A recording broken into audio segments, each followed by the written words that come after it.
Jays fans,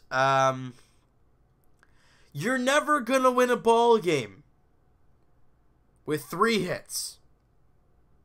The Jays have a combined total of yesterday's game and today's game with 1 run on 7 hits. Total. I know the Rays have our number, but this is horrific. The only big hits we had in the ball game was a Kenrys Morales single in the 9th inning, which you're already down 4-0. It doesn't matter. And then a leadoff double to start the ball game for Devin Travis. And I want to talk about something real quick. First off, great job by Ryan Brucky getting out of that bases loaded 2-out situation in the top of the first.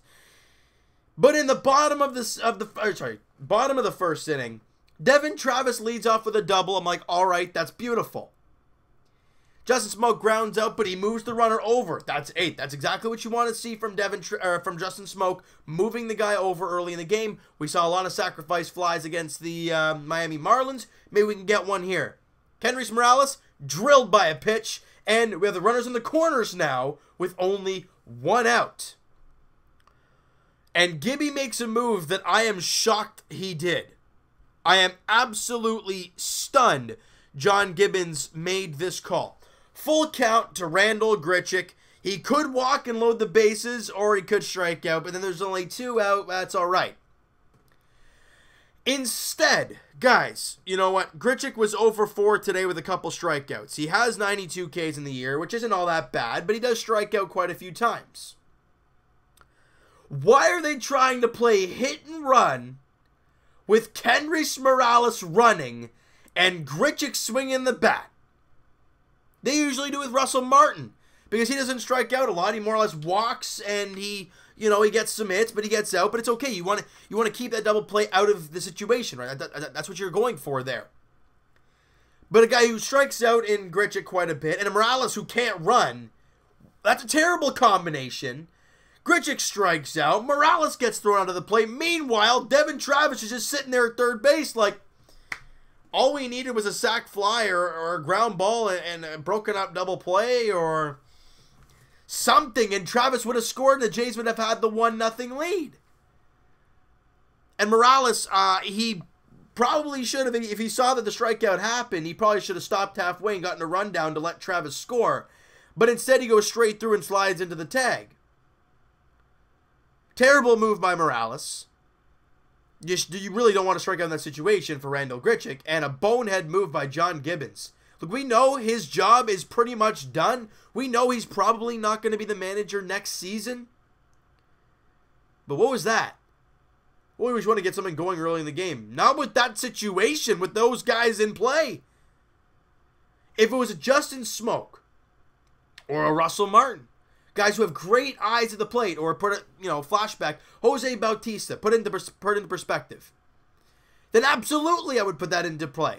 Because they all have good eyes at the plate, and they make contact for the most part. But not a guy like Randall Grichuk who strikes out quite a few times. It just didn't make any sense to me. The Jays don't score any runs in that game, or in that inning, and they don't score any runs in the ball game. That double by Travis was one of 3 hits in the entire game.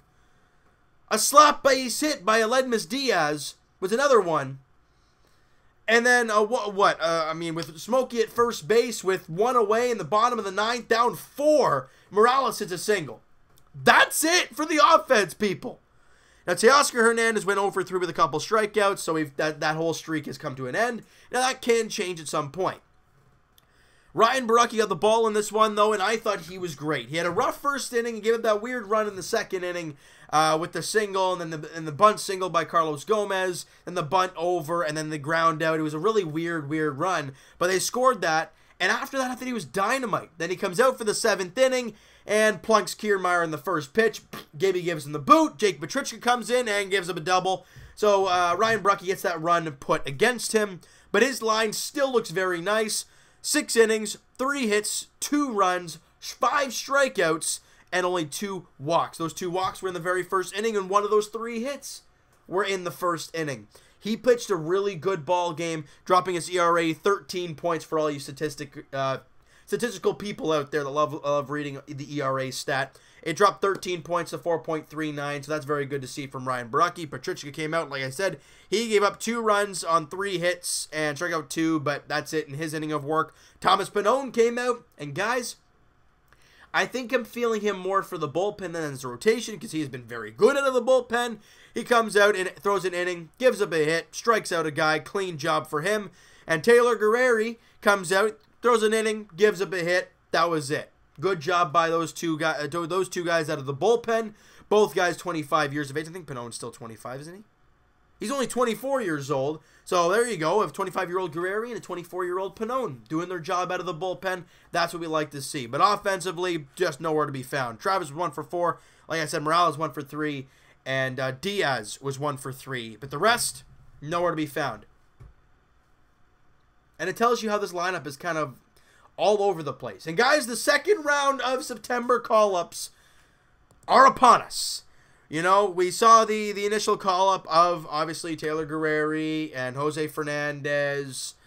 I'm missing names here, but you guys know what I'm talking about when it comes to that. And the Jays made their second bit of call-ups.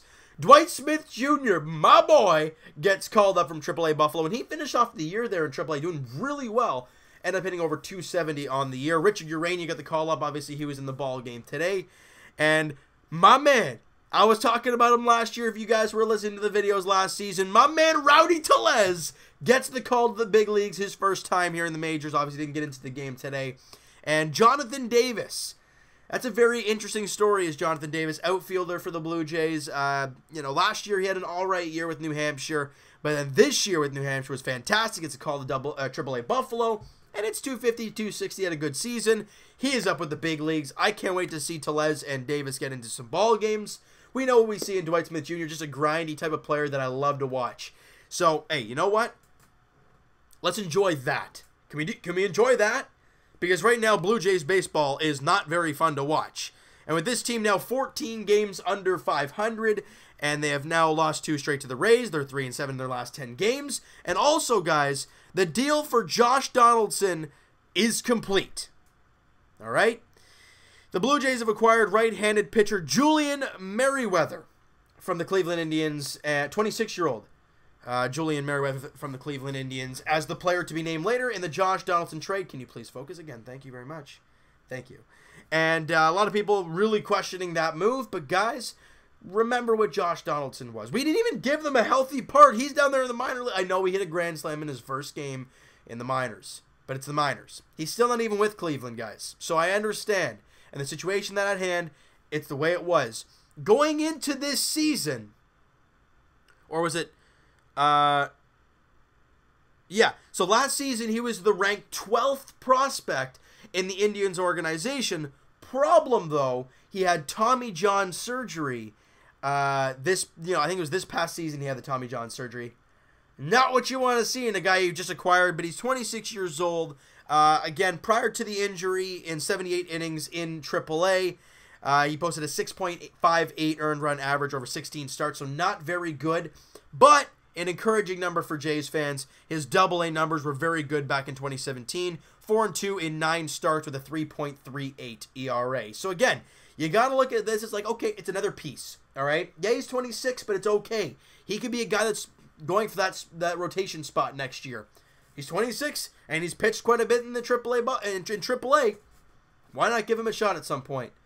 You know, obviously with the Tommy John surgery, we don't know how he's going to be feeling next year and through the spring and everything. But that's what we're going to test, right? When you see him in the spring, you'll be able to tell kind of what he's all about, all right? But, hey, you got somebody back for Donaldson. Whether you like it or not, it's over. The trade is done.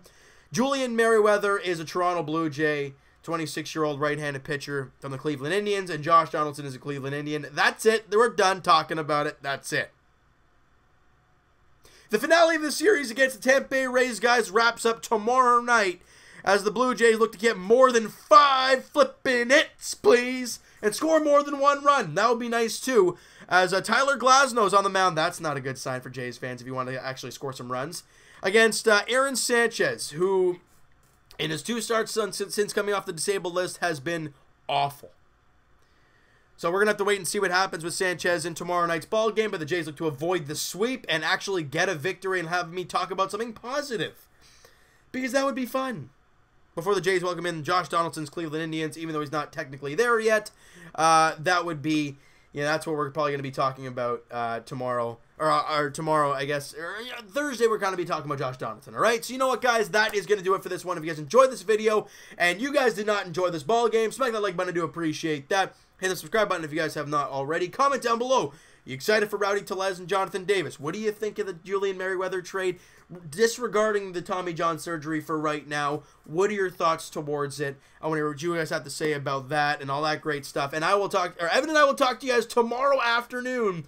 Podcast edition. Link is in the description for the podcast channel and for the podcast itself on iTunes, guys. Twitter is down below. Follow up, send me a DM, do all that great stuff. And I will talk to you guys tomorrow night as the Blue Jays look to get a victory and actually show a little bit of offense and support Aaron Sanchez. Tomorrow night, 7:07 first pitch. Tyler Glasnow, like I said, Aaron Sanchez on the mound for the Blue Jays. 7:07 first pitch at Rogers Center. We'll talk to you guys then.